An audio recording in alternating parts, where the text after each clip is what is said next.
আবু বকর রাদিয়াল্লাহু তাআলা আনহু বেলালের কাছে গিয়া অভিমানের সুরে বলেন, ভাই বেলাল, তোমার কষ্ট কিভাবে সহ্য করব? তোমাকে বারবার বলেছি আল্লাহর নাম আস্তে নিতে, তাতেও আল্লাহ শোনেন। হযরত বেলাল ডাক দিয়া বলেন, ভাই আবু বকর,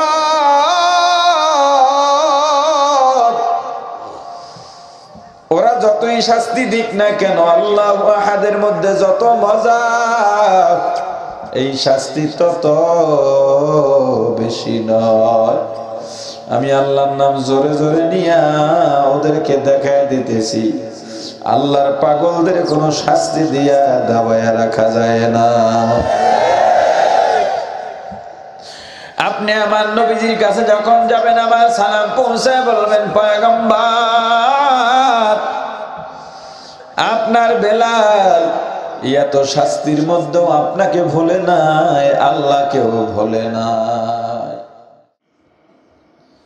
قال النبي صلى الله عليه وسلم بني الإسلام على خمس। ইসলাম পাঁচটা জিনিসে পরিপূর্ণ হয়। কয়টা? ইসলামের ভিত্তি কয়টা? এই পাঁচ জিনিস যদি ঠিক থাকে, আপনার ইসলামের ঘর ঠিক থাকবে। আপনার বিল্ডিং উঠাবার জন্য যেমন পিলারের প্রয়োজন হয়, খুঁটির প্রয়োজন হয়, একটা খুঁটি যদি নড়বড়ে থাকে, ঝড় এলে যেমন ঘরটা পুড়ে যায়, তদ্রূপ ভাবে ইসলামের একটা খুঁটি, পাঁচটার একটা খুঁটিও যদি দুর্বল হয়, আপনার ইসলামের ঘরও পড়ে যাবে, জাহান্নাম ছাড়া উপায় নাই। ইসলামের ভিত্তি কয়টা? ইসলাম কয় জিনিসে পূর্ণ হয়? এক নম্বরে দুইটা সাক্ষী। এক নম্বরে দুই সাক্ষীর এক সাক্ষী, শাহাদাতু আল্লাহ ইলাহা ইল্লাল্লাহ। এক নম্বর সাক্ষী, আল্লাহ ছাড়া কোনো মাবুদ নাই। আল্লাহ কয়জন? আওয়াজ দিয়া বলেন।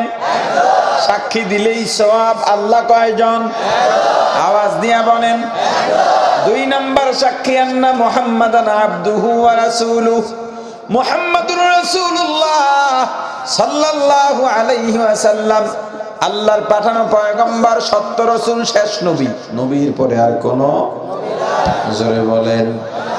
এই দুইটা সাক্ষীকে একত্রে ঈমান বলে। কি বলে? তাহলে এখন এক নম্বরে কি দাঁড়াইলো? ঈমান। এখন জানবো ঈমান কাকে বলে। প্রত্যেকটা শেষ পর্যন্ত না জানলে মানবো কেমনে? ঈমান তিন জিনিসে পূর্ণ হয়। কয় জিনিস? এবার বুঝবেন আল্লাহ কোন ঈমানদারদের ডেকেছিলেন আর কেমন ঈমান আনতে বলেছিলেন। ঈমান কয় জিনিসে পরিপূর্ণ হয়? জোরে বলেন। ইসলাম, ইসলাম, ঈমান। এক নম্বরে ইকরার বিল লিসান, দুই নম্বরে তাসদীক বিল জিনান, তিন নম্বরে আমাল বিল আরকান। এক নম্বরে মুখে স্বীকার করা, দুই নম্বরে অন্তরে বিশ্বাস করা। আপনি মুখে বললেন আল্লাহকে মানি, মুখে বলার সঙ্গে সঙ্গে অন্তরেও থাকা লাগবে। মুখে এক, অন্তরে আর এক, মুনাফিকের আলামাত। এই যারা মুখে শুধু বলো আমি ইমানদার, মুখে বলো আমি মুসলমান, এই চাপাবাজ ইমানদারদের ডেকে ডেকে আল্লাহ বলেছেন আমাল বিল আরকান, যা মুখে বলো অন্তরে বিশ্বাস করার পর কাজে পরিণত করো। এই চাপাবাজ ইমানদারদের ডেকে আল্লাহ বলছেন আমলদার ইমান বলা হও। ঈমান কয় জিনিসে পরিপূর্ণ হয়? জোরে বলেন। এক নম্বরে মুখে, দুই নম্বর, তিন নম্বর। এখন কোন জিনিসগুলো মুখে স্বীকার করব, অন্তরে বিশ্বাস করব, কাজে পরিণত করব? সাতটা জিনিস মুখে স্বীকার করব, অন্তরে বিশ্বাস করব, কাজে পরিণত করব। কয়টা?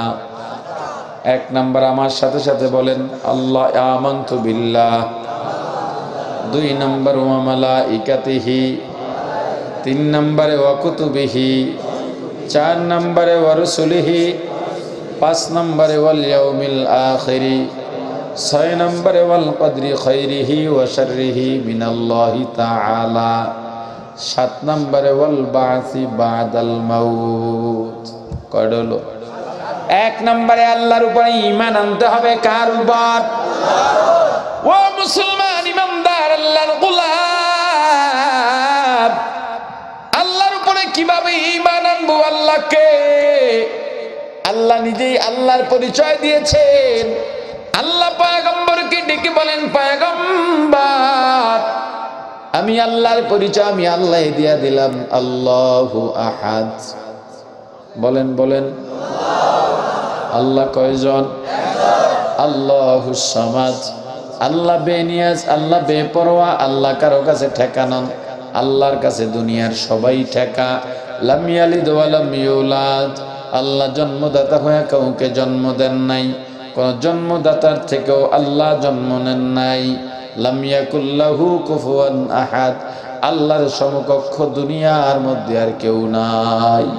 লা জিদ্দা ওয়ালা নিদ্দা ওয়ালা হাদ্দা লিমাউলা, লা জিদ্দা ওয়ালা নিদ্দা ওয়ালা হাদ্দা লিমাউলা, আল আনা কামা কানা ওয়া লাম ইয়ালকা যাওয়ালা, আল আনা কামা কানা ওয়া লাম ইয়ালকা যাওয়ালা, লা জাদ্দা ওয়ালা জাদ্দাতা লা আম্মা ওয়া খালা, লা হাইউলা লা সূরাতা লা শিবহা লিমাউলা, লা হাইউলা লা সূরাতা লা শিবহা লিমাউলা।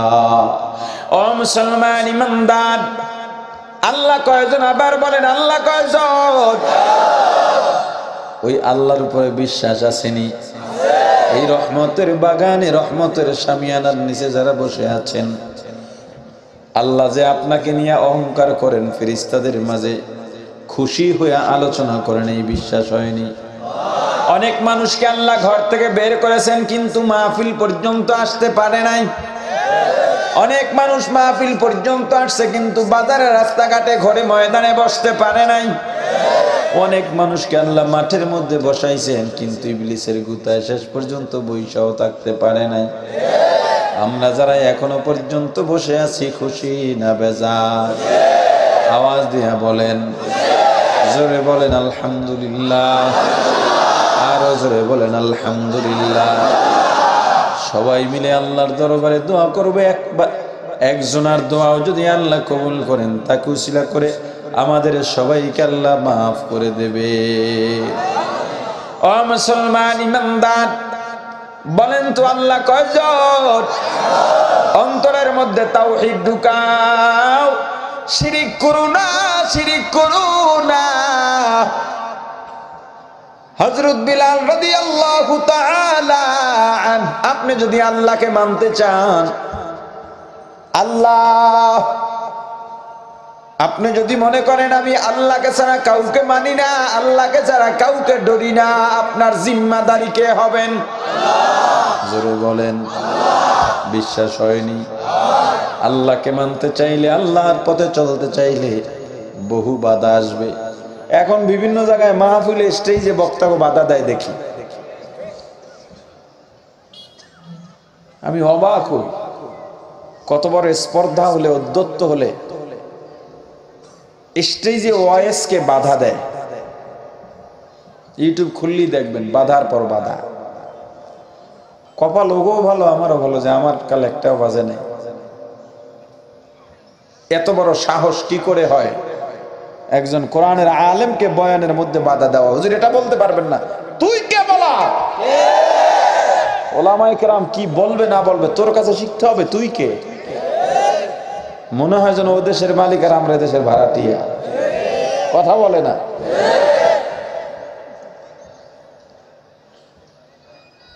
দেশ গোল্লায় যাচ্ছে আজকে, দিন নাই মানুষের মাঝে, দিন নাই। শর্ত দিয়ে দেওয়া হয় এই বয়ান করা যাবে না, এইটা করা যাবে। মনে হয় যেন কারোটা খাই, কারো বাড়ি লজিন, মনে হয় ওনার বাড়ির লজিন মাস্টার আমি। মুসলমান ইমানদার দিনের পথে চললে বাধা আসবে কিনা? বাধা আসলেই দাঁড়ায় যাবেন, কথা কয় না? হযরত বেলাল রাদিয়াল্লাহু তাআলা আনহু একজন হাবশী গোলাম, বংশগত গোলাম, এত কালো, এত কালো, মানুষ যত কালো হোক না কেন হাতের তালু সাদা থাকে, কিন্তু হযরত বেলাল এমন কালো, এমন কালো, হযরত বেলালের হাতের তালু পর্যন্ত কালো ছিল। নিচের ঠোঁট ঝুলে পড়েছে, ভারী ছিল, দেখতে ভালো না। হযরত বেলাল রাদিয়াল্লাহু তাআলা আনহু নবীজির ইন্তেকালের পর ভারাক্রান্ত মন নিয়ে দামেস্কে চলে গেলেন। অনেকদিন পর আবার মদিনায় ফিরলেন। মদিনায় ফিরছেন, মন মানে না। মদিনাবাসী খবর পায়া সব এক জায়গায় জড়ো হয়েছে। বেলালকে পায়া খুশি, বলে ভাই বেলাল, তোমার আজান অনেকদিন পর্যন্ত শুনি না, একটু আজান শোনাও। বেলাল বলেন, না, আমার পক্ষে আজান দেওয়া সম্ভব নয়। হাসান হোসেন রাদিয়াল্লাহু তাআলা আনহুমা বিনয়ের সঙ্গে বলেন, বেলাল আপনি আজান দেন, আমরা নাতি বলছি। আপনি আজান দিলে নানার স্মৃতিগুলো আমাদের চোখে ভাসবে, বড় ভালো লাগবে। হযরত বেলাল নবীজির নাতিদের অনুরোধে আজানের জন্য মিনারায় দাঁড়িয়ে গেলেন। আজান শুরু করছেন আর কান্না শুরু। আল্লাহু আকবার, আল্লাহু আকবার, কান্না শুরু। আশহাদু আল্লা ইলাহা ইল্লাল্লাহ কাঁদতেছেন আর আজান দিতেছেন। আশহাদু আল্লা ইলাহা ইল্লাল্লাহ, কান্না বেড়ে গেছে, কথা বলতে পারেন না, ঠোঁট বাড়ি খায়, কান্নায় শরীর ক্লান্ত। যখন বললেন আশহাদু আন্না মুহাম্মাদুর রাসূলুল্লাহ, হযরত বেলাল একটা চিৎকার দিয়া মাটিতে পড়ে গেছে। যখন জ্ঞান ফিরল, হযরত বেলাল কাঁদেন আর বলেন, আমি যখন আজান দেওয়া শুরু করলাম, আগে যখন আজান দিতাম আশহাদু আন্না মুহাম্মাদুর রাসূলুল্লাহ বলার সময় আমি একটু মেম্বরের দিকে তাকাইতাম, মসজিদে নববীর মেম্বরের মধ্যে তাকায় দেখতাম আমার নবীজি বসে বসে আমার দিকে তাকায় আছে। আজকেও যখন আজান দিলাম, আজকেও তাকাইলাম, দেখি আমার নবী নাই, আমি আর সহ্য করতে পারি নাই। হযরত বেলাল রাদিয়াল্লাহু তাআলা আনহু উমাইয়া ইবনে খালফের গোলাম ছিলেন। উমাইয়া ইবনে খালফ বহুত বড় কাফের লিডার ছিল। উমাইয়া ইবনে খালফ একদিন তাকায় দেখলো বেলালের ঠোঁট দুইটা নড়তেছে। হে বেলাল, তোমার ঠোঁট নড়ে কেন? বেলাল জবাব দিয়া বলেন, আমি আমার মালিকের নাম জপতেছি। উমাইয়া ইবনে খালফ খুশি হয়ে যায়, ও বেলাল, তোমার শ্রম আমি কমায় দেব, কাজ কমায় দেব। বেলাল বলেন, কেন? বলে, এই যে তুমি আমাকে ডাকতেছো, আর কেউ ডাকে না। হযরত বেলাল বলেন, না না, আমি তো আপনাকে ডাকি না। বলে, তাহলে মালিক আর কে? আমি তো তোর মালিক। বলে, না, আমি এমন এক মালিককে ডাকি যিনি আমারও মালিক, আপনারও মালিক, দুনিয়ার মালিক। সে কে? আওয়াজ দিয়ে বলেন, কে? উমাইয়া ইবনে খালফের মাথা গরম। হে বেলাল, তুমি কি মুহাম্মাদের কাছে গিয়েছিলে নাকি? বলে, হ্যাঁ। তাড়াতাড়ি জবান থেকে এই নাম মুছে ফেলো, এই নাম তোমার জবানে থাকতে পারবে না। হযরত বেলাল জবাব দিয়া বলেন, এই নামে যেই মজা পাইলাম, এতদিন শিরিক করতাম, এখন আমি তাওহীদবাদী হয়ে গেছি।